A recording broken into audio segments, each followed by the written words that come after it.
Greetings and salutations, Geo nerds! So what's this awesomely awesome view from Mount Gravatt, obviously? Got to do with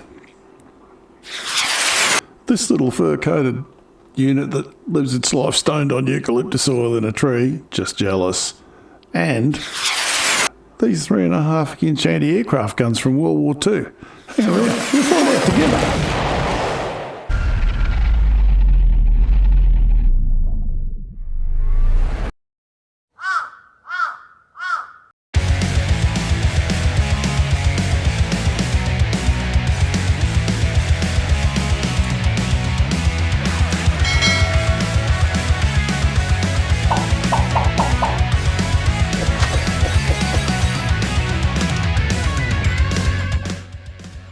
Hey Geo nerds, we got part 2 of Mount Gravatt today. We're going to go, we're already up the top, we're going to go around the top a bit, then we're going to look at the view, grab a coffee, down the other side, look at the geology and the structure and the big reservoirs and the roads. It's going to be awesome. Hang in there, part 2 Mount Gravatt coming up. Hey, I know it's the same fly-in, but you know, I'm like, no, I didn't hit it. You know, if I did hit it, I'd just do it again. I never hit it.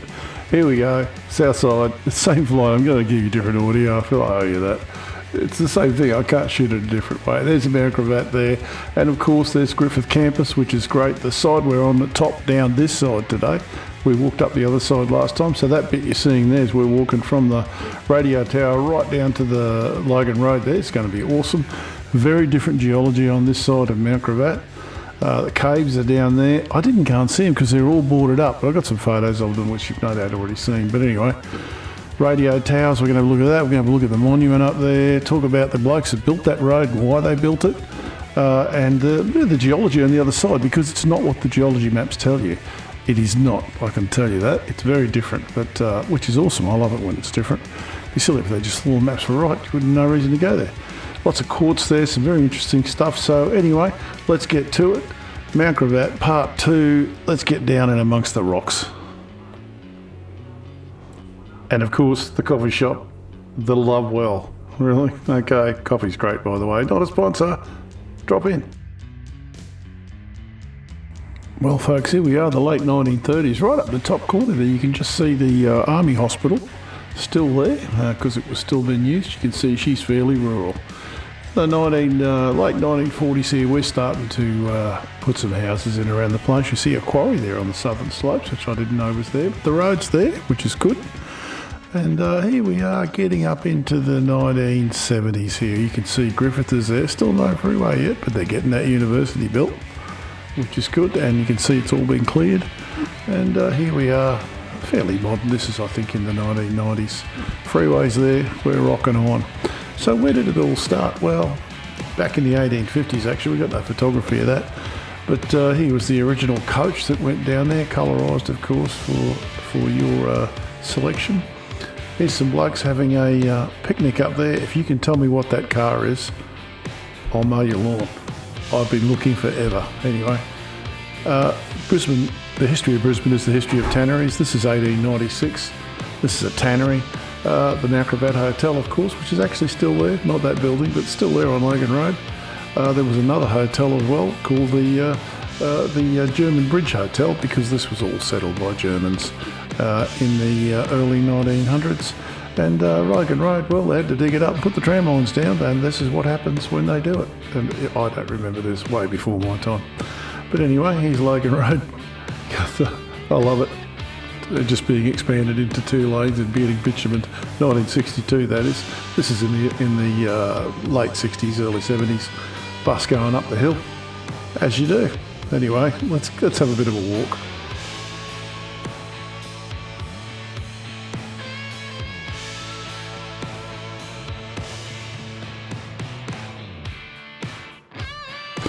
Well, folks, here we are. Oh, look, another one of these little fur-coated stoners.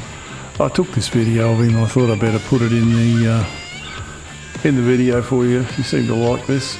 But let me tell you, these guys are lucky to be alive. This Toohey Forest, the people that organise this, do a fantastic job of looking after these little fellas.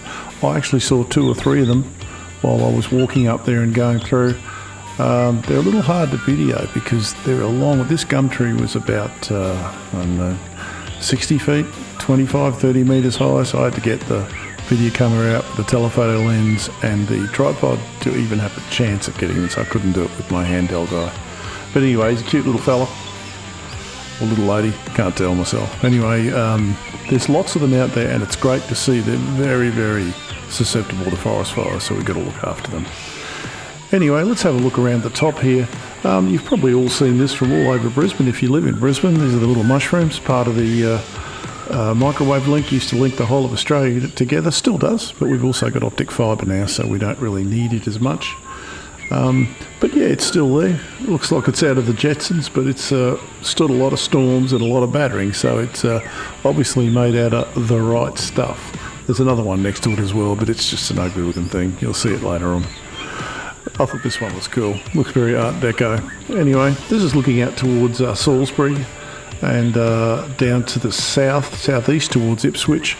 It's only 192 metres tall, this thing, but you get a pretty good view. There's Griffith University and Archerfield Airfield behind it.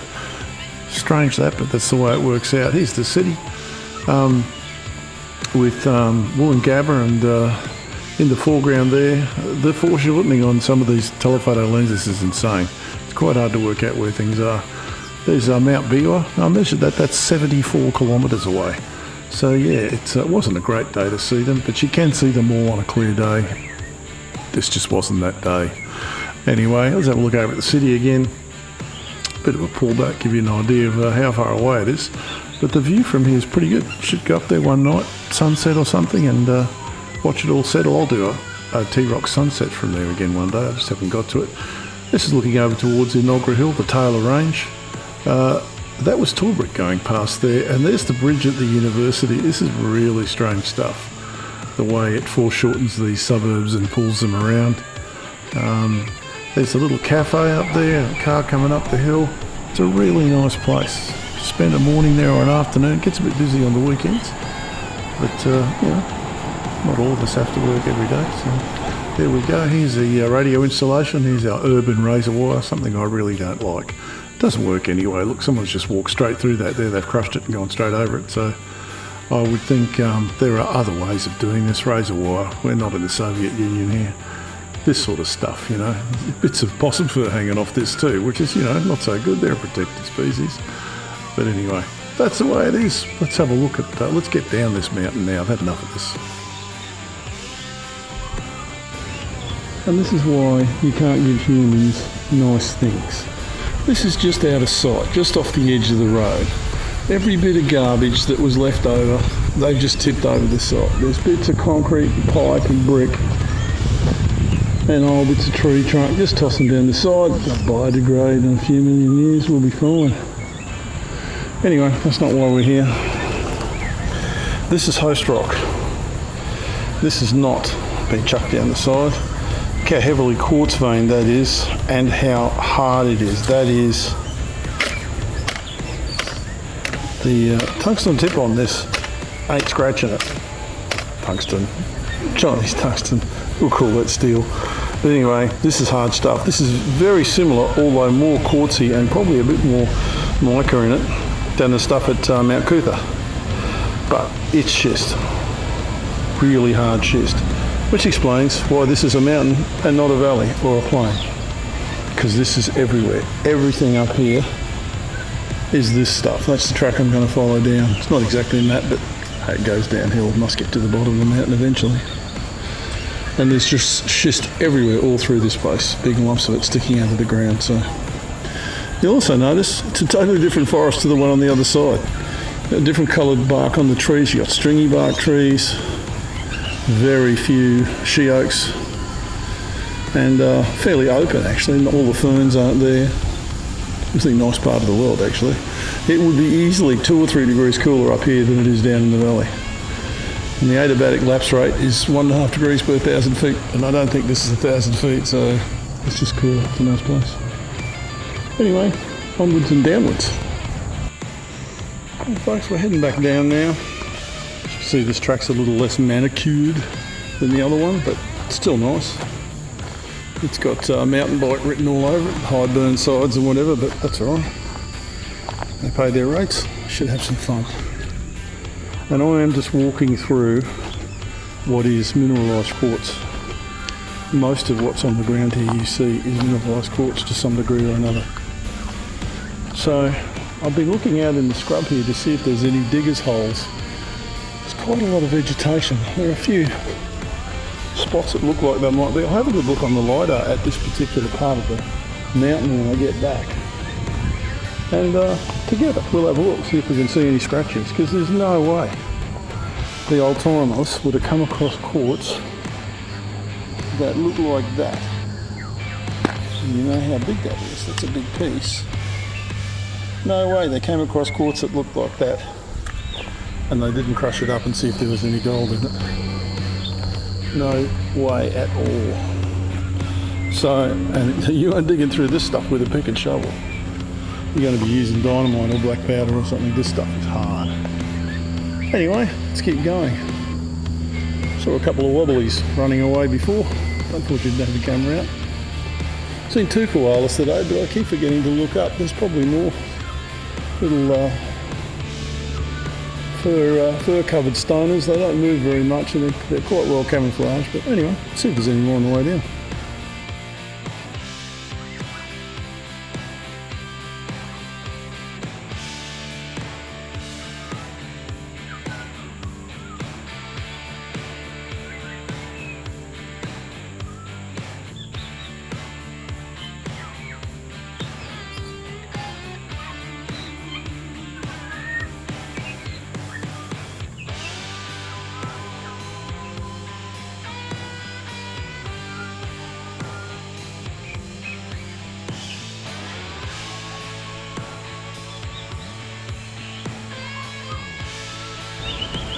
So folks, just in the last 20 metres here, the soil has changed to a deep red in colour and the quartz in it is all stained deep red all the way along here. I suspect this is volcanic soil and I suspect it's whatever cooked the schist on the top breaking down. Have a look at the, have a real close look at the charts here and see if there's an andesitic dike or a rhyolite dike or something come through here and is breaking down. But this red stuff, it's really red.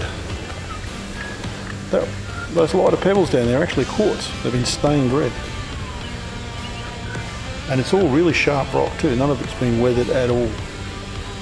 It's a tree rolled over down there, blown over, and all these little tiny centimetre size sharp bits of quartz stained red in its root ball. Quite a sight. Kind of wished I'd videoed it for you. And just over the road we have this beautiful massive reservoir. It must be 60, 70 metres round, 10 metres high, goodness knows how deep. If you're going to drink water, you've got to have reservoirs on hills. Loving it.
Well, there we go. We've been up Mount Gravatt, we've been down Mount Gravatt. Mount Cootha next. By the way, there was a 3.5-inch anti-aircraft battery up on Mount Gravatt during World War II. I forgot to put it in. There's a short out there I did on it. Amazing stuff, and I hope you enjoyed it. I really appreciate it. Keep rocking. T-Rock's out.